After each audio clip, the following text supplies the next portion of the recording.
lovely people. My name is Roel. I am a health and nutrition coach and a diabetes practitioner, and I make these videos to help motivate you to be as healthy as you can be. And today I want to talk about something probably slightly controversial. I want to talk about so-called healthy habits that might actually not be helping you at all in getting healthy and feeling good. Now, I don't want to sound like a cynical old bat, but sometimes conventional wisdom is based on information that either is not true or maybe was thought to be true once but isn't true anymore. New studies maybe have come out, but people still stick with that old advice, or they're pushed for other reasons. But I don't think it's good to assume that whatever is advised is good, even if they tell you that it's based on studies, because I think we all know now that a lot of the studies, especially the ones in the past, are flawed. And also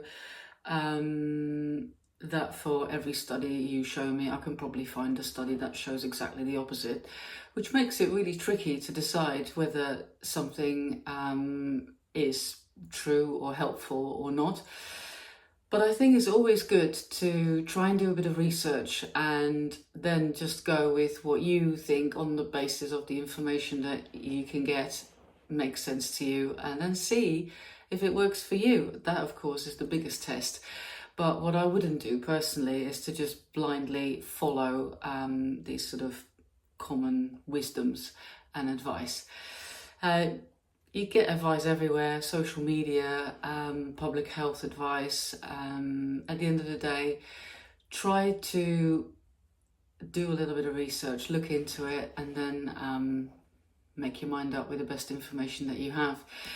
But in this video, I want to break down 5 common habits that people think are healthy, or that not everybody thinks. I know there are a lot of people who already know that they're not, but who a lot of people still think are healthy, but they're not always doing us the favours that we think they do. And I'm going to also suggest what you can do instead to support your health in the long run. So let's dive in. Habit number 1 is to only focus on calories. So just base your diet on the amount of calories that you consume every day, because the fewer calories you consume, the more fat you will burn, because then your energy balance will be in favour of losing weight.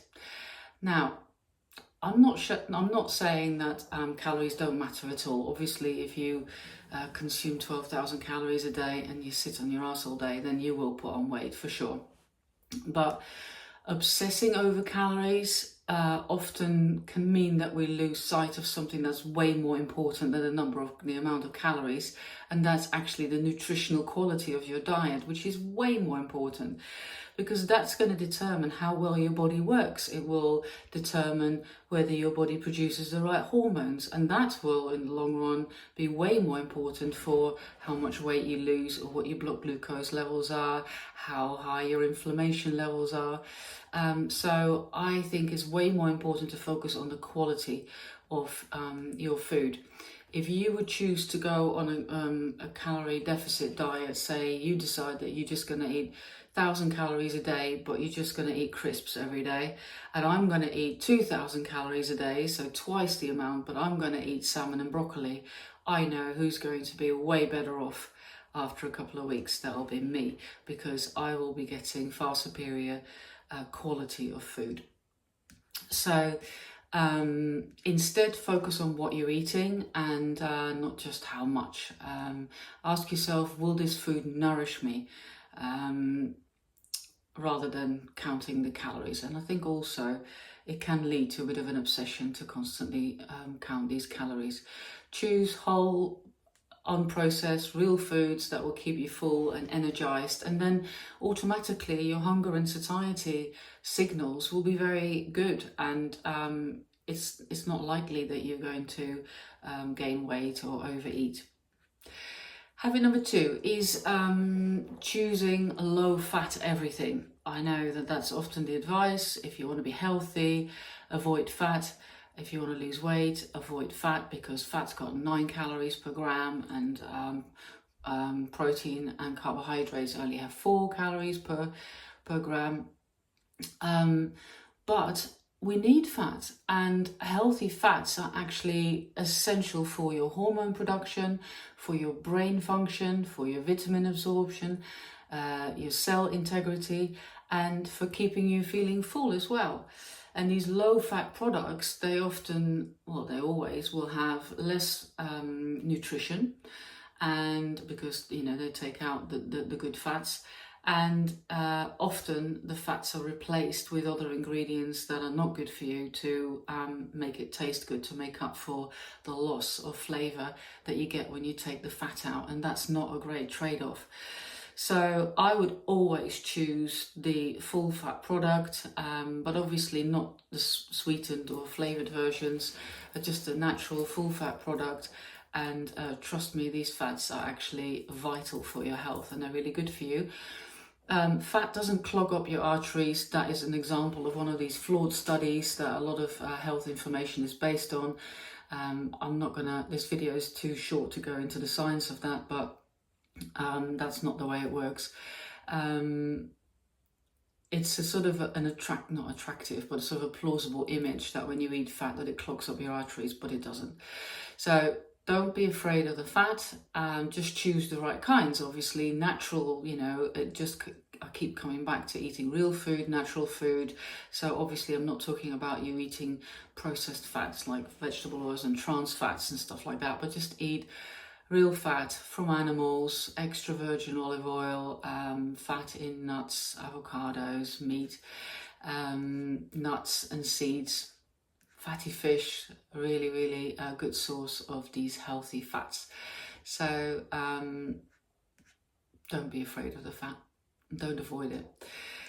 Habit number 3. Oh, by the way, studies have shown, although I just said for every study, I could show you a study that shows the opposite, but this is one, you know, that I choose to subscribe to, is that people who consume a lot of low-fat products actually struggle to lose weight because they feel more hungry, and this is because the healthy fats will actually help you to feel satiated, and these low-fat products, they don't do that, and then you just want to eat more.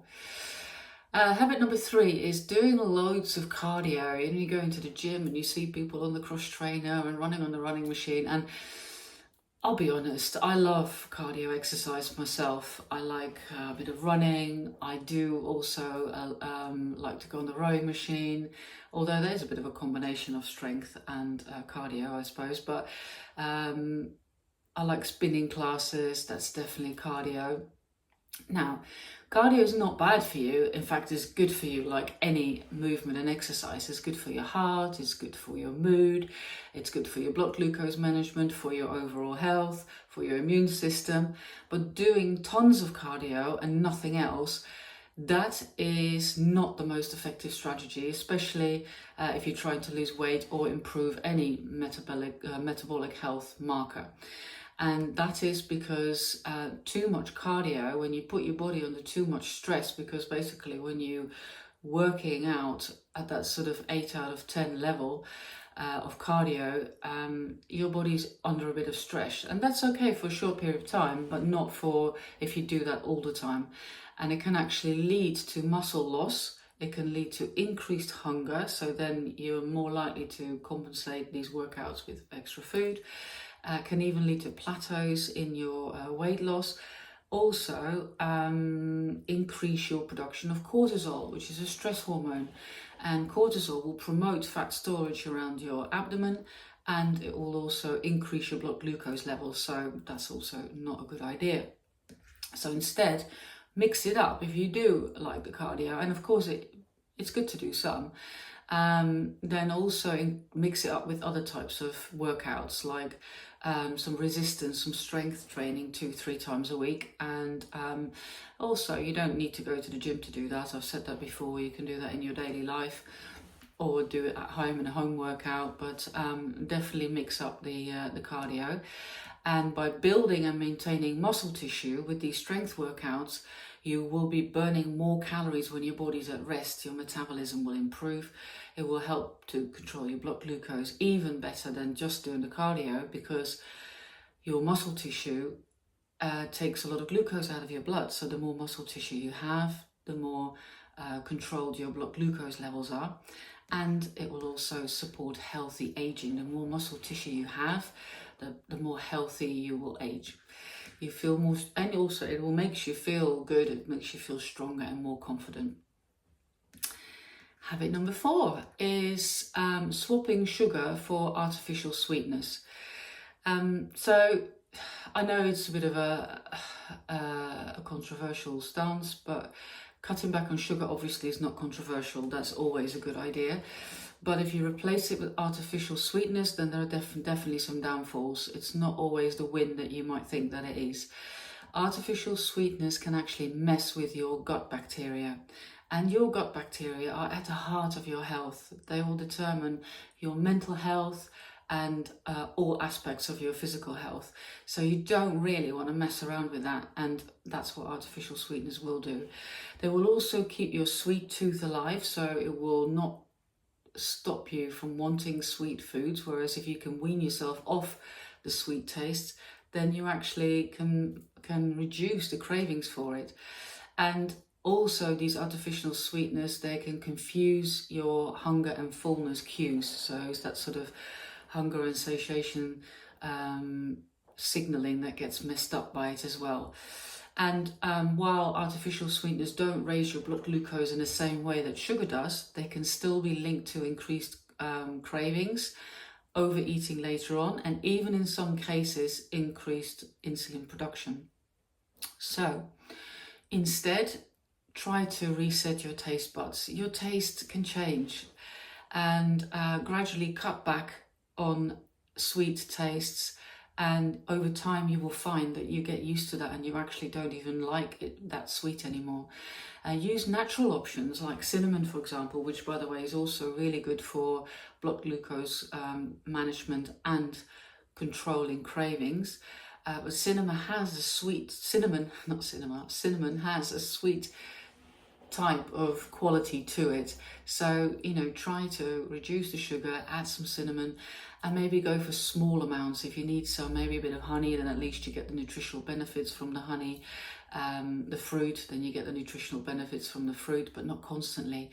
Your taste buds will adapt, honestly, and things that taste meh at first will start to taste really good when your baseline taste changes. Habit number 5, last one I want to talk about today. I'm sure there are more, but I don't want to make these videos super long to avoid you from falling asleep.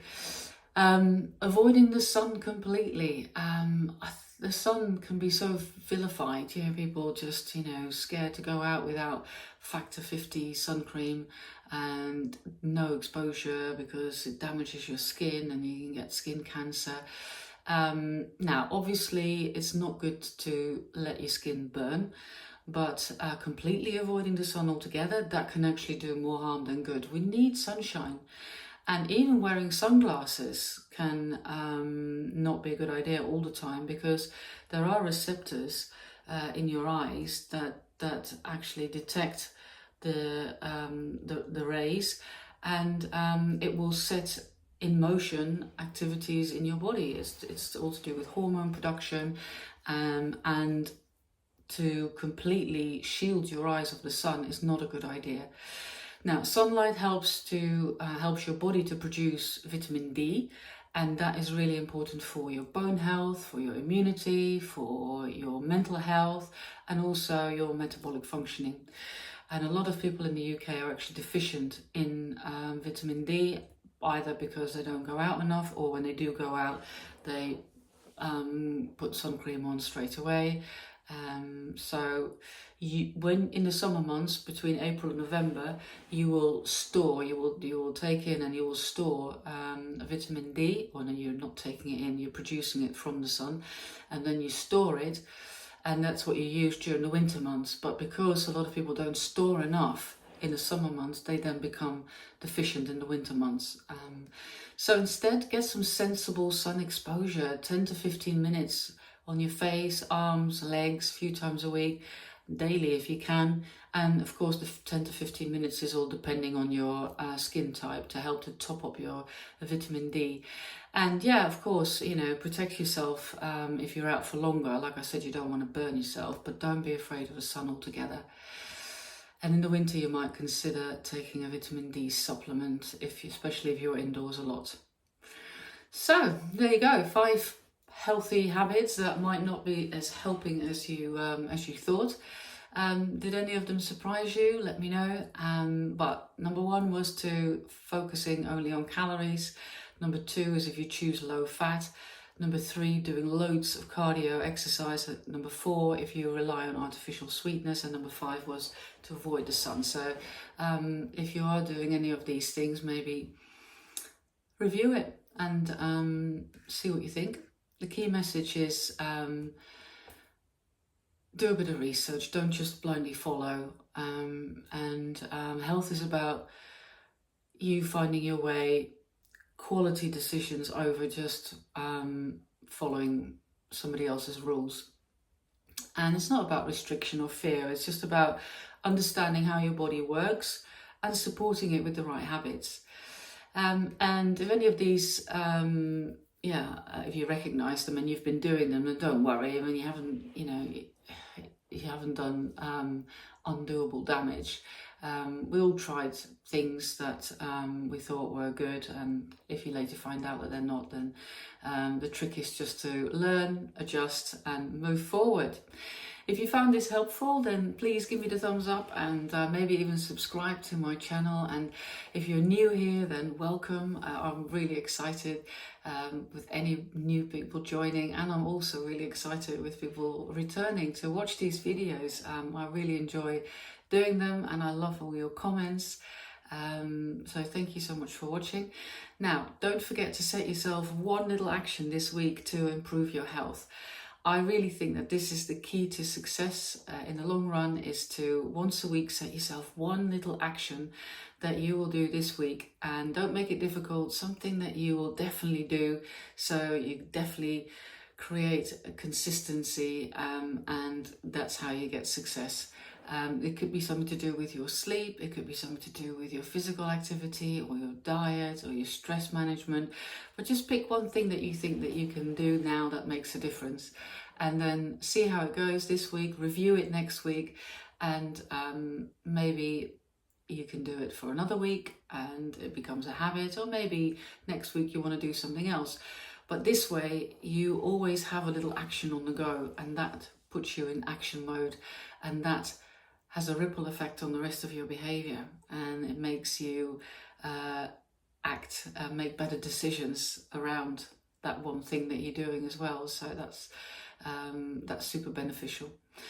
Let me know, what is the one thing that you'll be doing this week, and let's motivate each other, and hopefully I'll see you in my next video. I will attach 2 things now after this bit. One is about my crafting. I like knitting, crocheting, sometimes a bit of drawing, and so I'll tell you a little bit about what I've been doing this week, which is actually not an awful lot, but I will also show you my yarn stash. If you're not interested in that, then you can skip that and move to the last bit, where I just show you a little bit of footage, photos, and maybe a bit of video of my week. And if you're not interested in any of that, then just hang up now.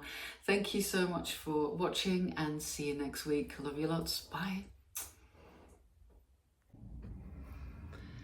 Right, for the crafting bit of this week's video, I've moved upstairs to the spare bedroom because I don't have a lot of crafting to show you that I've done this week, because I don't feel that I've progressed a lot. So I thought I'll show you my yarn stash, which I think is actually, from what I see with other people, not too embarrassingly large. So craft wise this week I have done a bit more on the sock, and I've done the heel now, and I'm now working on the leg, so working toe up. It's Andrea Mowry's, I keep saying recipe, pattern for the DRK everyday socks, and it's toe up, and it's is knit 2, purl 2 for nearly all of the sock apart from the toe and a little bit of the heel. It's got a flugel heel, I think it's called, and I really like a flugel heel. I don't actually know if you can do it if you do heel, if you start with a leg to toe, whether you can use a flugel heel, but I love using it when I knit socks toe up, and I think it just looks really nice. It gives you this really nice sort of round heel, and also what I like is that you don't get a lot of gaps on the side. Still really happy with the yarn. It's the Zauberball Shoppel Zauberball. I'll definitely get more of those.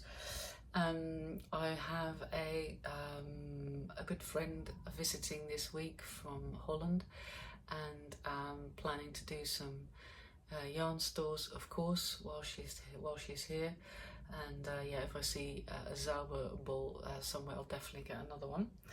Then I've been working on my Guatemala cardigan as part of the knit along, Guatemala knit along from Yvonne from Knitting Indian YouTube channel, and I finished one sleeve. Happy with that. I'll put it on even though I'm sweating buckets already. It's really hot and close. We did have some rain, but it still feels really muggy. Really happy with the sleeve. Maybe I should try and stand up and move it away a little bit so you can see the whole thing. Of course, it still needs the edges here and another sleeve, but I'm very happy with the way it turned out. I know that Yvonne didn't do the decreases in the sleeve, and she just decreased right at the end, but I did follow the pattern and just decreased all the way down. I was worried it would be a little bit too tight, but actually I don't think it is. I'm really happy with it, happy with the length. So now I'm looking forward to finishing it off, do the other sleeve. It's just a bit warm to be knitting on this double fingering held double, and but it doesn't matter, I don't need the cardigan now, so happy with that. So that was all the crafting I've done. No drawing this week. I seem to be so busy, the weeks fly by. I have done a little bit of sorting out of my stash, so what I'm going to do is, one thing I did see, which is ridiculous, because I showed you last week the crochet that I found, the crochet project that I started a long time ago, years ago, and rediscovered and working on that again, really enjoying it. And then I got an email, you know, when you subscribe to weekly emails from Black Sheep Wools, which is an amazing wool yarn store here, not far from here, between Manchester and Liverpool. And I get their email updates, and they send this crochet along for a blanket. I don't really need a blanket. I'm knitting a blanket, I'm crocheting a granny stitch blanket, and the Persian tiles that I showed last week is a small blanket as well. But this was for a blanket, again by Janie Crow, who also designed the Persian tiles that I showed you. But I just fell in love with it, and I'm so tempted to buy the kit. As a lot of the yarn contains acrylic, it's not very expensive, but of course it's still money, and I really don't need that project. But you know, it's nearly like shiny object syndrome, when you've got enough going on, but then you still see something else and you think, oh yeah, I like that too. I'll show it to you anyway, in case you like it. It looks like this.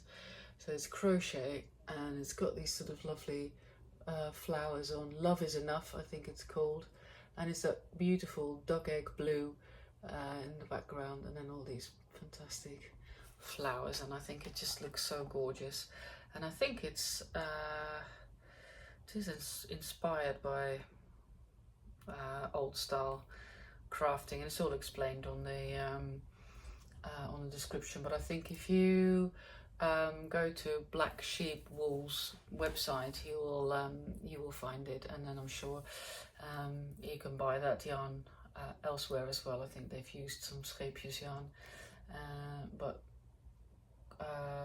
Stylecraft, no, not Scheepjes, Stylecraft yarn, so widely available elsewhere as well. So that was the projects I wanted to talk about. I'm just gonna flip you around, and then I'll show you the stash. How do I do that? Don't even know how to do that. Can you do that whilst you're filming? It doesn't look like I can. Don't know what I'm doing here. I don't think I can.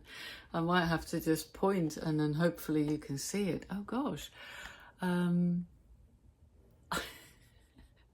Professional, so professional. No, maybe I'll pause it. Does that work? What does that button do? I don't even know. Do you know what? I'm going to stop and flip you around. That's what I'm going to do. See you in a mo.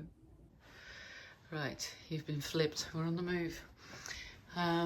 So I keep my beautiful hand-dyed yarn in a little basket. I am a little bit scared of moth infection, but I haven't, since we've lived here for over a year now, I haven't seen any, and I do spray with lavender and cedarwood essential oil mixed with water, so hopefully that will keep them away, and I haven't had any problems yet, so gotta knock on wood here.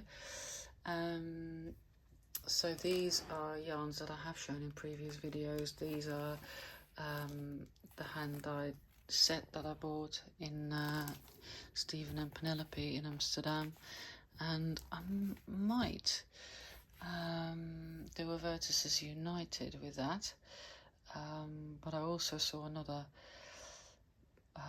pattern for a shawl that I might use it for, but actually I really enjoy the shape of the Vertices United.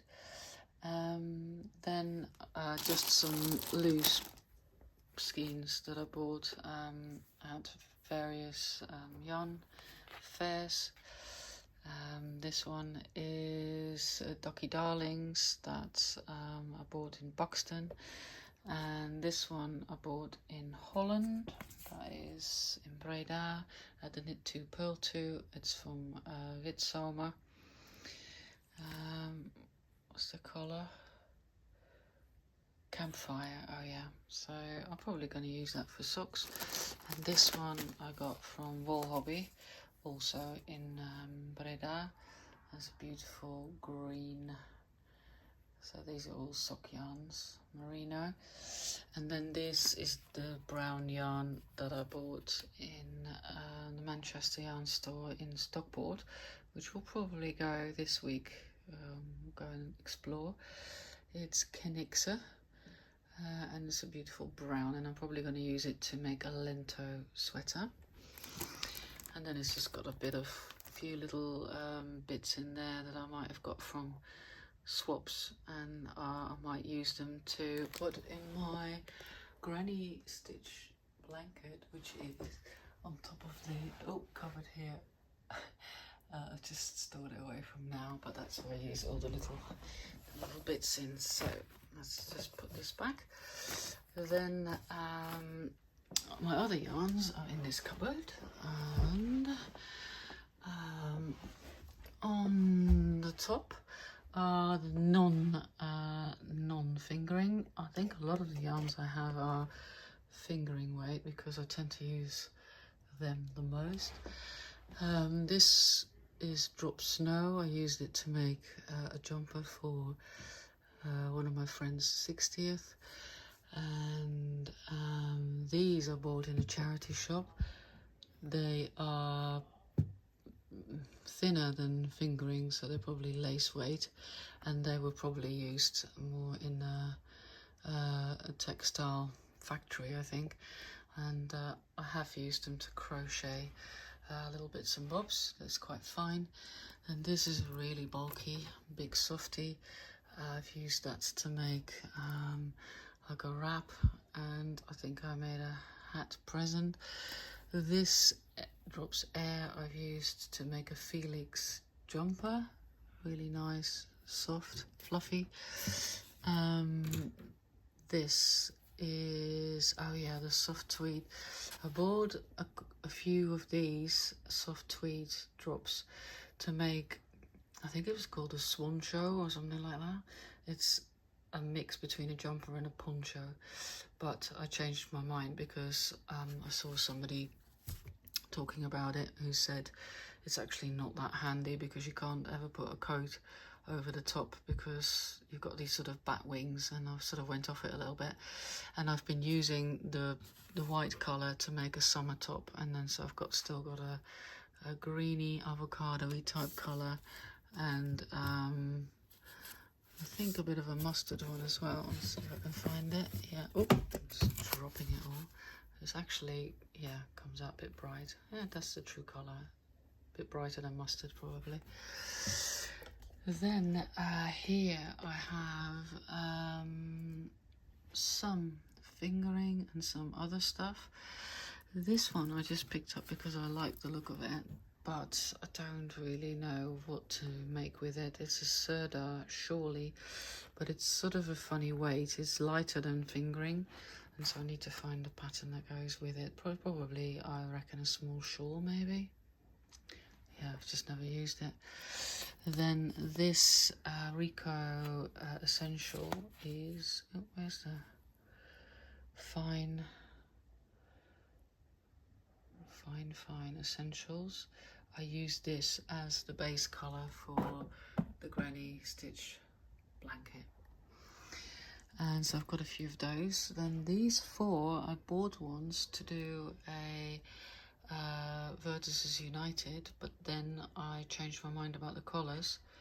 I'm pretty sure, I can't remember now, I want to say what make these are, but I forgot, and I've already wound them, so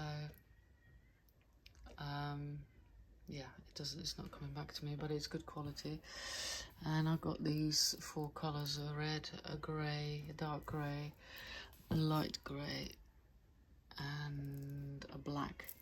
I think maybe the black put me off because knitting with black is a bit challenging. So I'm making a right mess of it here. Let's put those there. Then I've got a little bit of mohair left over from the lento I made. Bought this from Peridot, which is a yarn store in Breda, who were at the Knit 2 Pearl 2 festival, and it was nice to work with. And this colour is slightly different from the other one, but haven't used it. And some leftover bits from Go Dynamo shawl, and a little bit of leftover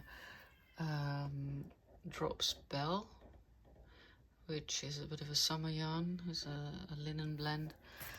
And then I've got a bit of Let Lopi. Is it Let Lopi left over? Yeah, Let Lopi, which I used for a Felix cardigan.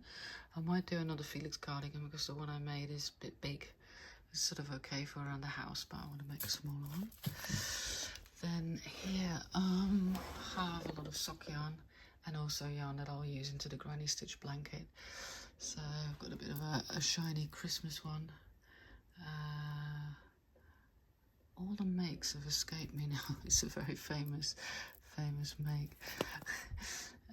Some sock yarn. I think I got this one from Yvonne, so I'm going to make socks with that. And another one like that. This is a pastel, quite soft one, merino. I do like that one actually. This one, I like these one for especially the pattern socks that I'm knitting now. It's very soft and fluffy, so it really looks nice in that Knit 2 Pearl 2 pattern. And then underneath here, I just got some stuff that's still in packets, that big acrylic yarn I probably only will use for some crochet projects I bought in like Central Isle of Aldi. That one too, I might use it for if I make some dolls' clothes for the grandchildren. And this is some leftover from what's it called? How do you call that? A slipover I made. It's also drops. And this is the yarn that I bought for the collar work slip over I'm going to make, and that was the this one, what's it called? Eddie. I didn't realise it was called Eddie. What is that one? Just in different colours. It's probably going to be my next project. Right, I think that's most of it. Then I have a whole bag under the bed of bits and bobs, which a little crochet set that I bought to make a ladybird cuddle.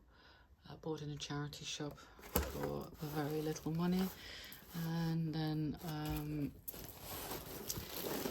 think that's it. I might have some crochet cotton. I now have to open this with one hand, but I can do it. So this is just a big bag of odds and sods. A little bit of denim. I think I used it to make some doll's clothes, some Christmas glittery stuff, more glittery stuff. It's just, yeah, just bits and bobs of shiny, or just a little cotton that you use for is it amigurumi or other crocheting. This I think I bought once to crochet flower, but I haven't done it yet. More glitters. So that gives you a bit of an idea about my yarn stash. I don't know if you found it interesting, but yeah, I'm not going to flip the camera around again, so I'll just say goodbye now. I will add some footage from what I've been up to this week after this.